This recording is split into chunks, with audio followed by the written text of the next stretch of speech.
नमस्कार, मैं फैज आलम। स्वागत है आपका VOS24 न्यूज़ पे। आज 1 फरवरी है और जैसा कि आपको मालूम होगा कि आज से मैंने अपने चैनल पर एक ख़ास शो पंचायत चुनाव यात्रा की शुरुआत की है और आज के शो में हम बात करेंगे डॉक्टर सरफराज आलम से, जो एक डॉक्टर होने के साथ साथ एक अच्छे समाज सेवी भी हैं। दौरो डेंटल हेल्थ केयर सेंटर का नाम आपने सुना होगा, जो मधुबनी में है और लगभग 10 वर्षों से ये एक डेंटिस्ट के रूप में लोगों की सेवा कर रहे हैं। लेकिन अब ये पॉलिटिक्स में आना चाह रहे हैं और जिला परिषद का चुनाव लड़ना चाह रहे हैं पंडौल से, जिला परिषद संख्या 27 से।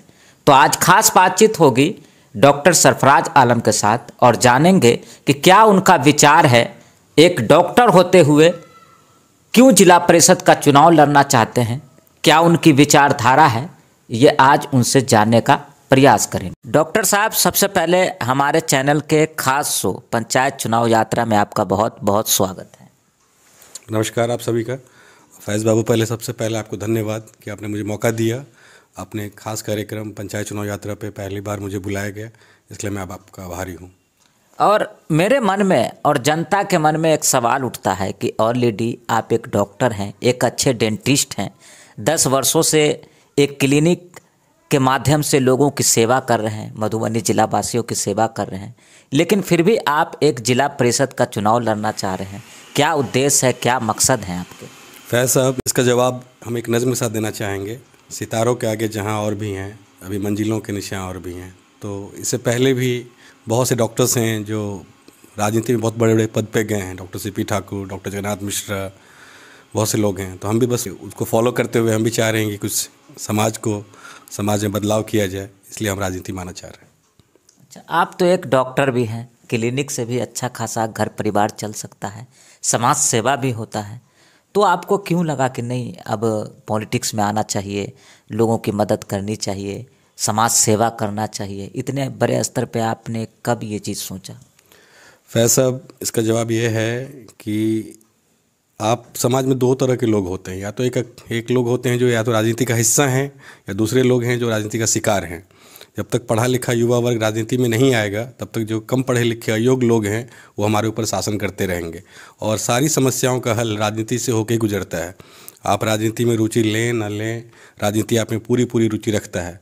आप क्या खाएंगे, आप क्या पिएंगे, आपके बच्चों का स्कूल क्या फ़ीस होगा, आपकी गाड़ी की क्या कीमत होगी, आप जिस गाड़ी में बैठ के कहीं जाते हैं उसका क्या भाड़ा होगा, सब कहाँ पे तय किया जाता है राजनीति में।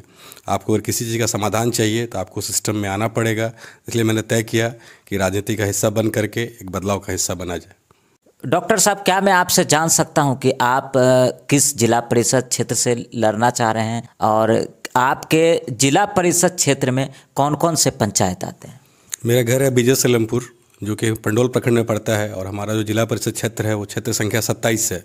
हमारे जिला परिषद क्षेत्र संख्या 27 में 7 पंचायत आते हैं।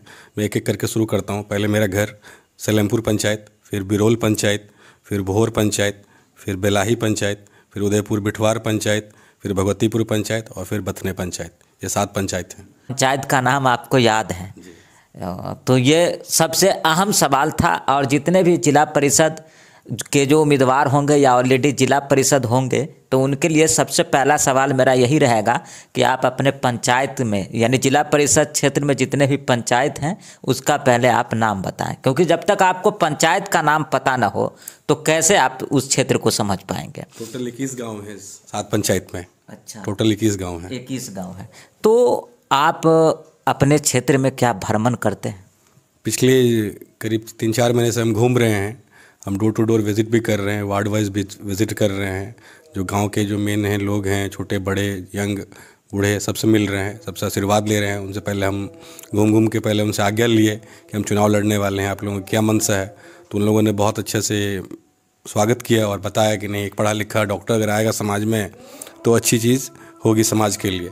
और मेरी प्राथमिकता भी है शिक्षा और स्वास्थ्य, ये हमारी ये रहेगी मेन काम करने का। अच्छा डॉक्टर साहब, आप ये बताइए, आप अपने क्षेत्र में जाते हैं, घूमते हैं, वहाँ के लोगों से मिलते हैं, तो उस क्षेत्र में जो आपका जिला परिषद संख्या 27 है, तो क्या लगता है वहाँ दरअसल क्या चीज़ की कमी है ज़्यादातर? फैज साहब, मेरा पर्सनल ओपिनियन है, टू बी वेरी फ्रैंक, जो हमने गौर किया है इन 6 महीनों में और 21 गांव में या बहुत से वार्ड में, लोगों को ये मतलब नहीं है कि आपने क्या काम किया है क्या नहीं किया, आप किस बैकग्राउंड से आते हैं, उनको कोई सुनने वाला नहीं है। उनका कोई प्रॉब्लम सुन लेता है अगर, तो उनका आधा दुख दर्द वहीं ख़त्म हो जाएगा। आप जो भी काम करेंगे वो सरकार की जो मद मिलेगी आपको, आप उसके हिसाब से ही करेंगे। आप अपना काम भी ईमानदारी से करें। इन पब्लिक के साथ इंटरेक्शन बहुत ज़रूरी है, तो जब वो आपको अपना नेता चुनते हैं, एक तरह से वो आप उनको रिप्रेजेंट कर रहे हैं, तो आपके पास समय होना चाहिए कि आप उनको सुने, उनके साथ वक्त बिताएं, उनके सुख में दुख में उनके साथ आप रहें। अच्छा, एक जिला परिषद होने के नाते जनता के हित में क्या सब संभव हो सकता है? उन जनता के लिए अगर काम करना चाहें तो कौन कौन से फील्ड में? देखिए, बीइंग ए जिला परिषद लीडर, अगर आप पब्लिक आपको नॉमिनेट करती है तो उस पद की जो गरिमा है पहले तो आप उसको मेंटेन करें। जो आपका कार्य क्षेत्र है, अपने कार्य क्षेत्र के साथ ईमानदारी बरतें, और उसके अलावा जो सरकार के जो फंड्स हैं, स्कीम्स आते हैं, पेंशन्स हैं, जो डिसेबल पर्सन हैं, जो स्टूडेंट हैं, उनको आप मतलब एटलीस्ट अवेयर करें कि गवर्नमेंट की क्या क्या स्कीम है, जो उनको पता चल सके कि वो एटलीस्ट उसको अवेल कर सके। क्योंकि बहुत लोगों को पता ही नहीं है, जैसे आपने सुना होगा अपने हमारे स्टेट में, हमारे राज्य में, कि फ़ंड आता है और वापस चले आता है। क्यों? क्योंकि हम उसको अवेल ही नहीं कर पाते और उसको हम यूज़ नहीं कर पाते। एटलीस्ट सही चीज़ हम सही लोगों को बताएं जिनको की ज़रूरत है उस चीज़ की। आप जिला परिषद चुनाव लड़ रहे हैं, तो क्या मैं आपका रोड मैप जान सकता हूँ? क्या आपके उद्देश्य हैं, क्या मकसद है, ये जान सकता हूँ? हम तो इतना ज़रूर यकीन दिलाना चाहेंगे कि इससे पहले जितने भी जिला परिषद रहे हैं उनसे ज़रूर बेहतर काम करेंगे। बिल्कुल ट्रांसपेरेंट, बिल्कुल क्लियर एंड ट्रांसपेरेंट, बिल्कुल पानी की तरह ट्रांसपेरेंट होगा, कुछ छुपाना नहीं किसी से। और भगवान का दिया हुआ, अल्लाह का दिया हुआ बहुत है हमारे पास खुद का, इसलिए हमें कोई लालच नहीं है कि इस पद पे आके हम पैसा कमाने के लिए आ रहे हैं। हम जो भी करेंगे अपने समाज के लिए करेंगे, अपने सातों पंचायत के लिए, हमारे पूरे 21 गाँव के लिए। मेरा सपना भी है कि हमारा क्षेत्र जो हो सर्वश्रेष्ठ क्षेत्र हो, और जो बापूजी का सपना था ग्राम स्वराज का स्थापना करने का, हम उस तरह का एक वो बनाएंगे, आदर्श ग्राम। अच्छा सर, ये आपने अभी क्यों सोचा कि मैं जिला परिषद का चुनाव लड़ूं? ये चीज़ आप बहुत पहले भी सोच सकते थे, फिर आपको अभी क्यों लगा कि नहीं इस बार लड़ना चाहिए? नहीं, लास्ट जब 2016 में पंचायत चुनाव हो रहा था, तभी हम लोगों ने प्लान किया था कि इलेक्शन लड़ेंगे। लेकिन तब कुछ लोगों ने कहा कि नहीं, अभी बहुत इनिशियल स्टेज है, और जो एक हमारे यहाँ के थे तो उन लोगों का पर्सनल फैमिली थोड़ा प्रेशर था कि नहीं लड़ा जाए अभी, इसलिए मना किया गया। लेकिन हम बहुत पहले से प्रिपेयर है, मेरा प्रिपरेशन लास्ट 5 ईयर्स से, कि इस बार 2021 में लड़ना ही है, लड़ना। जिला परिषद क्षेत्र संख्या 27 में, और जो पंचायत है आपने 7 पंचायत का नाम बताया है, तो क्या नल जल योजना की क्या स्थिति है वहाँ पे? नल जल योजना तो मजाक बना के रखा हुआ पूरे बिहार में। आप में से, हम में से ऐसा कोई इंसान नहीं है जो दिल्ली, बॉम्बे, मद्रास जाता नहीं होगा। क्या वहाँ ऐसे ही नल जल योजना आपने देखा है कभी आज तक? मुझे नहीं लगता किसी ने देखा होगा आज तक ऐसा। बजाबते बहुत बड़े बड़ा वाटर टैंक होता है जो म्यूनसिपल एरिया में बनाया जाता है, बजाबते डिपार्टमेंट है, उसके लिए वाटरमैन है जो सप्लाई करता है, टाइम टेबल फिक्स है। यहाँ तो लगता है कि घर घर में, गाँव में जो रोड है उसको आउट बर्बाद किया गया है, कहीं कहीं पाइप बिछा के और मजाक कर रहे हैं। सब मतलब चीटिंग है लोगों के साथ। हम जैसे होंगे हमारा नेता वैसा ही मिलेगा, इसलिए पहले हम खुद बदलेंगे। जो जनता है उसका काम है खुद विपक्ष में होना, चाहे सरकार आपकी मर्जी की हो या आपने उनको वोट दिया है या नहीं दिया है। आप नेता का समर्थन नहीं करें, उनके जो इश्यूज़ हैं, उनके जो मुद्दे हैं, उसका या तो आप समर्थन करें या विरोध करें, किसी का व्यक्तिगत विरोध नहीं करें आप। अच्छा, ये नल जल योजना लगातार चर्चे में रहता है, और बिहार में देखा जाए तो एक तरह से एक फेलर योजना के रूप में लोग इसको समझ रहे हैं। क्या कारण हो सकता है इसका? बेसिकली गवर्नमेंट के जो भी स्कीम है, मेरा जो पर्सनल ओपिनियन है, अभी तक मुझे लगता है कि वो पहले मतलब रियल क्या कहते हैं ग्रास रूट लेवल तक पहुंच नहीं पाता। उससे पहले जितने भी ऑफिसर्स हैं, टेक्नोक्रेट्स हैं, ब्यूरोक्रेट्स हैं, उनका कमीशन पहले फिक्स हो जाता है। तो वो कमीशन फिक्स होने की वजह से जब तक वो नीचे ग्रास रूट लेवल तक पहुंचता है तो पैसा उतना बच नहीं जाता है। और जो बेसिकली क्या कहते हैं, अगर आप बीमार है तो आपको एक डॉक्टर के पास जाना चाहिए, और आपको मकान बनाना आपको इंजीनियर के पास जाना चाहिए। ठीक उसी तरह से जो इनकॉम्पिटेंट आदमी होगा वो उस काम को नहीं कर पाएगा। तो जो कॉम्पिटेंट आदमी है, आप टेंडर्स डॉक्टर इंजीनियर्स को दीजिए कि वो उस काम को करे। एक वार्ड मेंबर कैसे उस काम को कर सकता है? अच्छा सर, ये बताइए, क्या आपको भी लगता है कि नल जल योजना में जो है बहुत घोटालाबाजी हुआ है? ऑब्वियसली हुआ है, तभी तो सबका नज़र है उसके ऊपर। काफ़ी घोटाला किया गया है और सब एक दूसरे को अभी छुपा रहे हैं, एक दूसरे को बचा रहे हैं कि हम नहीं चले जाएं तो हम नहीं चले जाएं। अभी आप बहुत जगह सुन भी रहे होंगे कि बहुत से मुखिया जी जेल भी गए हैं और बहुत जगह जाने वाले भी।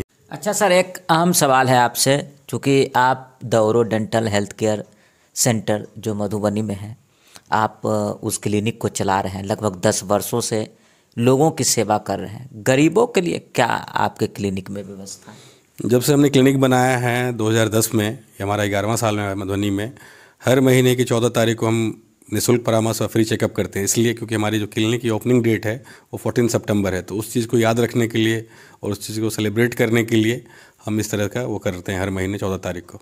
अच्छा, यानी कि हर महीने 14 तारीख को फ्री चेकअप होता है? हाँ, हर महीने के 14 तारीख को निःशुल्क परामर्श और फ्री चेकअप, कोई फीस नहीं लगता किन्हीं को। तो डॉक्टर साहब, आप अपने जिला परिषद क्षेत्र संख्या 27 और जो आपके साथ पंचायत हैं जो आपने नाम बताया, क्या वहाँ के जनता को, आवाम को कुछ पैगाम, कुछ संदेश देना चाहेंगे? मेरा बस यही रिक्वेस्ट है सबके साथ कि और ख़ास करके जो पढ़े लिखे युवा वर्ग हैं और जितने भी हमारी माता बहनें हैं, बड़े बुजुर्ग जितने भी लोग हैं, आप लोग जब लीडर चुनते हैं तो एक लीडर को चुनिए जो आपको लीड कर रहा हो, कि आपकी इज्जत का रखवाला हो, वो आपको भी फ़क्र हो, गर्व हो कि आप उसके साथ खड़े हैं, जो आपकी मान को रखता हो। जब भी नेता चुनिए आप, कभी भी आप अपने रिश्तेदार को मत चुनिए और अपने जाति विशेष को मत चुनिए। आप देखिए कि कौन है जो आपके लिए काम करेगा और जो कौन है जो सच्चा है।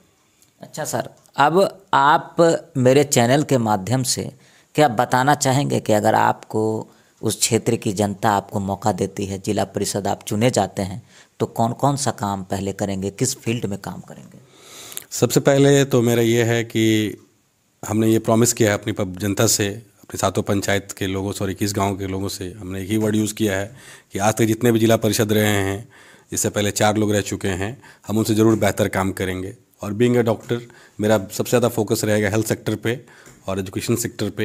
हेल्थ सेक्टर पे इस वजह से कि जहाँ भी स्कूल्स हैं और हॉस्पिटल्स हैं, प्राइमरी हेल्थ सेंटर्स, वहाँ हम चाहेंगे कि डॉक्टर्स अवेलेबल हो, जो गांव वालों को तकलीफ़ नहीं हो। बहुत बहुत धन्यवाद सर, बहुत बहुत शुक्रिया आपका समय देने के लिए। तो ये थे हमारे साथ डॉक्टर सरफराज आलम साहब, जो मधुबनी पंडौल जिला परिषद संख्या 27 से जिला परिषद का चुनाव लड़ रहे हैं। ख़ास तौर पे जो इनके पंचायत के लोग हैं, जो इनके जिला परिषद संख्या 27 के लोग हैं, मैं उनसे रिक्वेस्ट करूंगा कि इस वीडियो को थोड़ा शेयर करें ताकि इनके विचार पंचायत के हर लोगों तक पहुंच सके। धन्यवाद, जय हिंद।